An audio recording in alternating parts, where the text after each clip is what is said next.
ચાલી વાત કરે છે સમાચારોની। છોટાઉદેપુરથી હાલ મહત્વના સમાચાર સામે આવ્યા, જ્યાં બોડેલીમાં બિલ્ડિંગ ધરાશાયી થઈ છે। તો બોડેલીનો આ બનાવ સામે આવ્યો છે, જ્યાં જર્જરિત જૂની બિલ્ડિંગ ધરાશાયી થઈ ગઈ છે।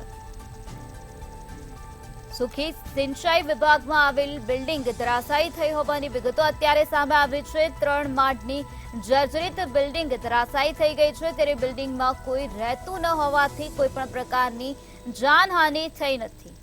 તો છોટાઉદેપુરના બોડેલીનો આ બનાવ સામે આવ્યો, જ્યાં એક જર્જરિત જૂની બિલ્ડિંગ ધરાશાયી થઈ ગઈ છે। તે બિલ્ડિંગમાં કોઈ રહેતું નહોતું, જેના કારણે કોઈ પણ પ્રકારની જાનહાનિ થઈ નથી।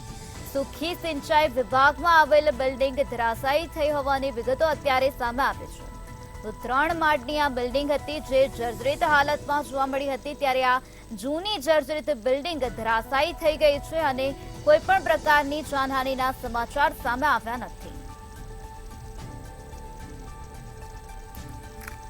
3 માળની બિલ્ડિંગ ધરાશાયી થઈ હોવાની ઘટના છોટાઉદેપુરના બોડેલીમાં બની છે, જ્યાં બિલ્ડિંગ ખૂબ જૂની હતી, જર્જરિત હાલતમાં હતી અને સદનસીબે આ બિલ્ડિંગમાં કોઈ રહેતું નહોતું, જેના કારણે કોઈ પણ પ્રકારની જાનહાનિ થઈ નથી। 3 માળની જર્જરિત બિલ્ડિંગ ધરાશાયી થઈ ગઈ છે। સુખી સિંચાઈ વિભાગમાં આવેલ બિલ્ડિંગ ધરાશાયી થઈ છે।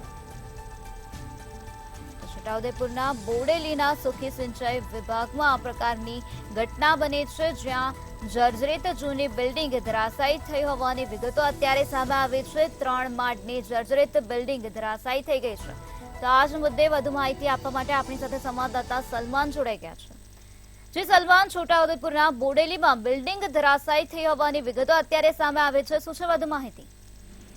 નિરાલી, બિલકુલ આપણે જણાવી દઉં કે 1980ની સાલમાં પાવી જેતપુર તાલુકાના જે ડુંગરવાડ ગામે જે ગામ છે, ત્યાં ડેમ બનાવવાની કામગીરી હાથ ધરવામાં આવી હતી, જેને લઈને સરકારી અધિકારી તેમજ જે કર્મચારીને રહેવા માટે જે બોડેલી ખાતે જે સુખી સિંચાઈ વિભાગ દ્વારા જે બિલ્ડિંગ જે છે તે બનાવવામાં આવી હતી। અંદાજે 30 જેટલા અહીં જે છે તે બ્લોક છે ને, આ જે બ્લોક જે છે તે સમય જતાની સાથે જે છે તે અધિકારી જે કર્મચારી જે છે તે અહીં ખાલી કરવામાં આવ્યા હતા। પરંતુ અહીં મહત્વની બાબત એ છે કે ગઈકાલે બપોરના સમયે આ જે બ્લોક એટલે કે જે બિલ્ડિંગ જે છે તે ધરાશાયી થઈ હતી। ખાસ કરીને આ જે બિલ્ડિંગમાં કોઈ રહેતું નહોતું, જેને લઈને જાનહાનિ થવા પામી ન હતી। નિરાલી, સલમાન, સમગ્ર માહિતી આપવા બદલ આભાર।